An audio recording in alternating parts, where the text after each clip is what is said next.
ఈ దేశంలో ఏ నాయకుడైనా ఏ నాయకురాలైనా ఒక పార్టీ పెట్టవచ్చు. పార్టీ పెట్టి ఎక్కడైనా పోటీ చేయవచ్చు. ఏ ప్రాంతంలో అయినా ఏ రాష్ట్రంలో అయినా నిరభ్యంతరంగా పోటీ చేయొచ్చు. ప్రజాస్వామ్య భారతదేశంలో అది అందరికీ ఉన్న హక్కు, రాజ్యాంగం ఇచ్చిన హక్కు, బాబాసాహెబ్ అంబేద్కర్ ఇచ్చిన హక్కు, అందులో ఏం అనుమానం అక్కర్లేదు. కానీ ఏ ప్రాంతంలో అయితే మీరు పోటీ చేయాలనుకుంటున్నారో ఆ ప్రాంత ఆకాంక్షలు, ఆ ప్రాంత పరిస్థితులు, ఆ ప్రాంత ప్రజలు, వారి యొక్క మానసిక స్థితిగతులు, వారి యొక్క పోరాటాలు, వారి యొక్క త్యాగాలు కూడా మీరు తెలుసుకోవాలి. వారి మీద అభిమానం ఉండాలి. నేను అడుగుతా ఉన్న పవన్ కళ్యాణ్ గారిని వల్ల మీరు కొత్తగా పోటీ చేసేది ఏముందండి? జనసేన 2023లో పోటీ చేయలేదా? మీరు చేశారు కదా అసెంబ్లీ ఎన్నికల్లో.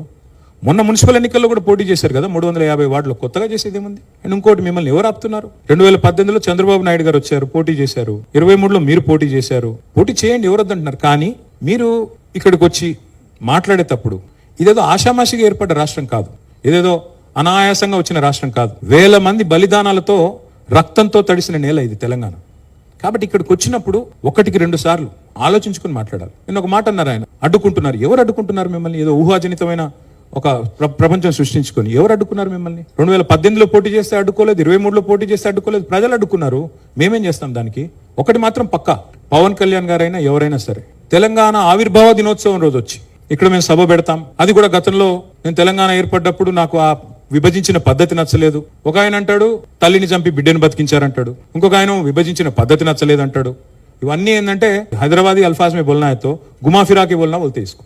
నాకు ఇష్టం లేదు తెలంగాణ ఏర్పడని సీదా చెప్పక ఉల్టా పుల్టా మాటలు ఎందుకు? ఇది బాగలేదు, అది బాగలేదు. మరి నువ్వు అది బాగలేక ఇది బాగలేక 11 రోజులు అన్నం తినకుండా ఉంటే మళ్ళీ తెలంగాణ ఆవిర్భావ దినోత్సవం రోజు మీటింగ్ పెట్టాల్సిన అవసరం ఏముంది? సరే, మీటింగ్ పెడదాం అనుకున్నావు, అడ్డుకున్నది ఎవరు? కాంగ్రెస్ ప్రభుత్వం. ఏమైనా అనాలనుకుంటే వాళ్ళని అనాలా? కాబట్టి పవన్ కళ్యాణ్ గారైనా ఎవరైనా ఈ దేశంలో ఎక్కడైనా పోటీ చేయొచ్చు, మాకు అభ్యంతరం లేదు. పోటీ చేశారు కూడా కదా మీరు. 2023 మేబీ ఆ బోత్ కరే, మీ అయ్యే జాగీరా. నేను ఒకటి మాత్రం పవన్ కళ్యాణ్ గారు గుర్తుపెట్టుకోవాలి, తెలంగాణ ఖచ్చితంగా తెలంగాణ భూమిపుత్రుల జాగీరు. తెలంగాణ భూమిపుత్రుల జాగీరే తెలంగాణ. ఇందులో ఎవరికి అనుమానం కూడా అక్కర్లేదు. 100%. ఈ నేల కోసం కష్టపడ్డ వాళ్ళు, ఈ నేల కోసం పోరాటాలు చేసిన వాళ్ళు, ఈ నేల కోసం త్యాగాలు చేసిన వాళ్ళు, నెత్తురుతో తడిచిన నేల ఇది. ముమ్మాటికి తెలంగాణ, ఈ భూమిపుత్రులు, ఇక్కడున్న 4 కోట్ల మంది జాగీర్ ఇది. కానీ మీరు రండి, ఇక్కడే ఉండండి, మీ కుటుంబాలు ఇక్కడే ఉన్నాయి, మీ వ్యాపారాలు ఇక్కడ ఉండండి, ఎవరొద్దన్నారు? 10-12 ఏళ్లలో ఎక్కడైనా చిన్న సమస్య వచ్చిందండి? నేను అడుగుతా ఉన్నా, మా దృక్పథం ఎట్లాంటిది అంటే, వైజాగ్ స్టీల్ ప్లాంట్ ను ప్రైవేటీకరిస్తున్నారు మోడీ ప్రభుత్వం అంటే మేము మద్దతు పలికాం. తప్పు ఇది మీరు చేస్తుంది, పబ్లిక్ సెక్టర్ అండర్టేకింగ్స్ ని కాపాడాలని రిక్వెస్ట్ చేశాం. That is our philosophy. ప్రాంతాలుగా విడిపోయినా ప్రజలుగా కలిసి ఉండాలని కోరుకున్నాం. కానీ నిన్న పవన్ కళ్యాణ్ గారు ఇంకొక 2 మాటలు మాట్లాడారు. ప్రాంతీయవాదం అన్నారు. ప్రాంతీయవాదం ఉగ్రవాదం కంటే ప్రమాదం ఏదో అన్నాడు ఆయన. నేను వారికి గుర్తు చేస్తా ఉన్నా, ప్రాంతీయవాదం అంటే మరి పొట్టి శ్రీరాములు గారు 58 రోజుల పాటు ఆత్మ బలిదానం చేసుకున్నారే, పోరాటం చేసి మద్రాస్ నుంచి